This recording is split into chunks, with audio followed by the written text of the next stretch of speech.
Zohran Kwame Mamdani, do solemnly swear will support the Constitution of the United States. এক বিশেষ আয়োজনে পবিত্র কোরআনের কয়েক শতাব্দী প্রাচীন একটি কপি হাতে নিয়ে শপথ নিতে যাচ্ছেন নিউ ইয়র্ক সিটির নবনির্বাচিত মেয়র জোহরান মামদানি। নিউ ইয়র্কের ইতিহাসে এই প্রথম কোনো মেয়র পবিত্র এই ধর্মগ্রন্থ ছুঁয়ে শপথ নিতে যাচ্ছেন। জোহরানের এই শপথ গ্রহণ একই সঙ্গে শহরটির জন্য আরও কিছু ঐতিহাসিক মুহূর্তের সাক্ষী হয়ে থাকছে। ৩৪ বছর বয়সী এই ডেমোক্র্যাট সিটি হলের নিচে একটি পরিত্যক্ত সাবওয়ে স্টেশনে শপথ নেবেন। ওই সময় থেকে তিনি হবেন নিউ ইয়র্কের ইতিহাসে প্রথম মুসলিম, প্রথম দক্ষিণ এশীয় এবং আফ্রিকা বংশোদ্ভূত প্রথম মেয়র। 4 গুণ শক্তিশালী এনজাইম ও অধিক ফেনা সমৃদ্ধ অরিক সিলভার ওয়াশ মাত্র ৭০ টাকায়। যুক্তরাষ্ট্রের সবচেয়ে জনবহুল এই শহরে মুসলিম জনগোষ্ঠীর দীর্ঘদিনের প্রাণবন্ত উপস্থিতিরই প্রতিফলন পবিত্র কোরআন হাতে মেয়রের শপথ সহ এই মাইল ফলকগুলো।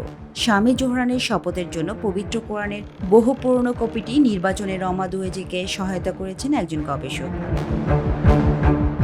নিউ ইয়র্কের পূর্বসূরি মেয়রদের প্রায় সবাই পবিত্র বাইবেল হাতে শপথ নিয়েছেন, তবে ফেডারেল, স্টেট বা সিটির সংবিধানে বাধ্যবাধকতায় শপথের জন্য কোনো নির্দিষ্ট ধর্মগ্রন্থ ব্যবহারের করার প্রয়োজন নেই। নির্বাচনী প্রচারে জীবনযাত্রার ব্যয় কমানোর বিষয়টিতে জোর দিলেও জোহরান মামদানি নিজের মুসলিম পরিচয় নিয়ে সবসময় সোচ্চার ছিলেন।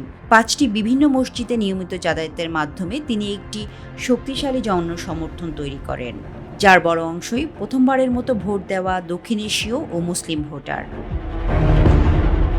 শপথের এই আয়োজনে জোহরান পবিত্র কোরআনের 3টি কপি ব্যবহার করেন। সাবওয়ে স্টেশনের বিশেষ অনুষ্ঠানে তার হাতে থাকবে 2টি কপি। কপিগুলোর একটি জোহরানের দাদার ও অন্যটি 18 শতকের শেষ ভাগ বা 19 শতকের শুরুর দিকের একটি পকেট কোরআন। পবিত্র কোরআনের ঐতিহাসিক এই ক্ষুদ্রাকৃতির কপি নিউ ইয়র্ক পাবলিক লাইব্রেরির Schomburg centre for research in black কালচারের সংগ্রহ থেকে নেওয়া হয়েছে।